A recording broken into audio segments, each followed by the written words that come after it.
je suis Mariali, je suis chargée des projets européens chez AnimaFac, le réseau national d'associations étudiantes. Nous avons organisé le projet AnimaSana, la santé mentale des jeunes, est-il un sujet politique ou est-il un sujet intime,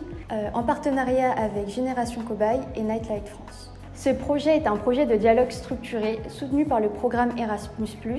qui a pour but de faire rencontrer des jeunes et des décideurs politiques et techniques sur la question du bien-être et de la santé mentale des jeunes. Pour cela, nous avons organisé plusieurs événements, puisque l'objectif était de construire 16 propositions de changement de politique publique en faveur de la santé mentale des jeunes. Plusieurs étapes se sont donc déroulées. La première étape, il s'agissait de laboratoires thématiques organisés par les associations partenaires, AnimaFac, Génération Cobaye et Nightline. Le premier s'axait autour des jeunes et de la santé mentale et de leur pouvoir d'agir. Le second a été organisé sur la question de l'éco-anxiété, sujet qui est de plus en plus mis en valeur suite au changement climatique. Et le dernier était plus précisément sur les questions des liens entre les institutions universitaires et d'enseignement supérieur et la prise en charge de la santé mentale dans les institutions. Pendant ces laboratoires thématiques qui a réuni entre 20 et 60 jeunes, les jeunes ont élaboré des propositions brutes, ont décortiqué le sujet, on se posait la question de qu'est-ce que la santé mentale, qu'est-ce que le bien-être des jeunes, quelles sont les problématiques aujourd'hui qui les concernent, le Covid n'ayant pas été exclu de ces discussions-là. Donc plusieurs propositions ont été élaborées, des propositions brutes, qui ont permis ensuite à un jury citoyen de les retravailler et de les voter. Donc comment cela s'est passé? Nous avons organisé à Paris 3 jours avec un jury citoyen de 20 jeunes entre 17 et 30 ans, engagés ou non, afin de retravailler donc les propositions brutes élaborées pendant les laboratoires thématiques et aussi de travailler ensemble à des propositions concrètes de changement de politique publique en faveur de la santé mentale des jeunes et de leur bien-être. Donc, plusieurs temps se sont déroulés, des temps de réflexion individuelle, collective, des temps de rencontre avec des experts, des psychologues de grande école, des professionnels de la santé et des jeunes, et ainsi que des experts plutôt d'ordre général sur le bien-être, afin de se saisir de ce sujet de la santé mentale, afin qu'il ne soit plus un sujet tabou. Pendant ce jury citoyen, donc 16 propositions ont été élaborées et votées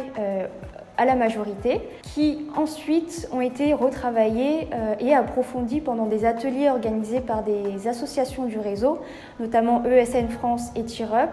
afin d'approfondir les propositions et d'élaborer un argumentaire. Pendant ces ateliers-là, donc, nous avons finalisé les propositions. Nous avons pu ensuite organiser un événement de restitution de plus grande envergure nationale ouvert au grand public grâce à un live Twitch organisé en partenariat avec le média Mademoiselle, en présence de décideurs politiques et de jeunes engagés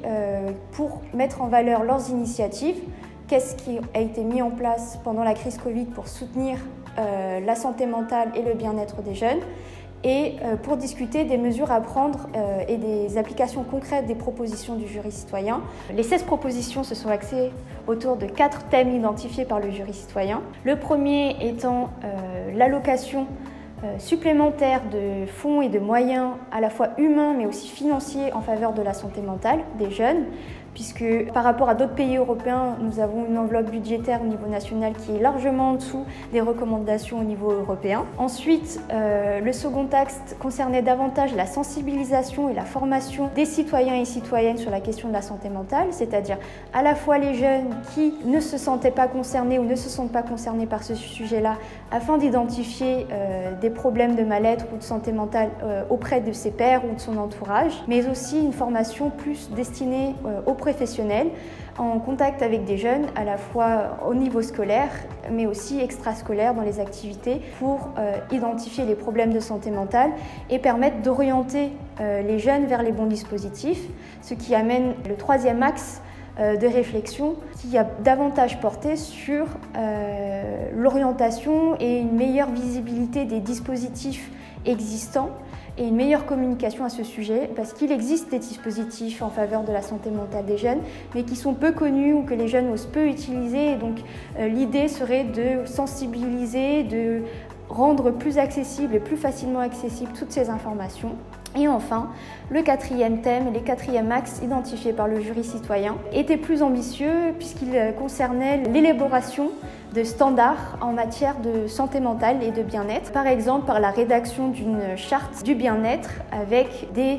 standards pour assurer une bonne santé mentale à tout le monde, voire aussi pour l'enseignement supérieur, peut-être des labels bien-être à développer et à réfléchir.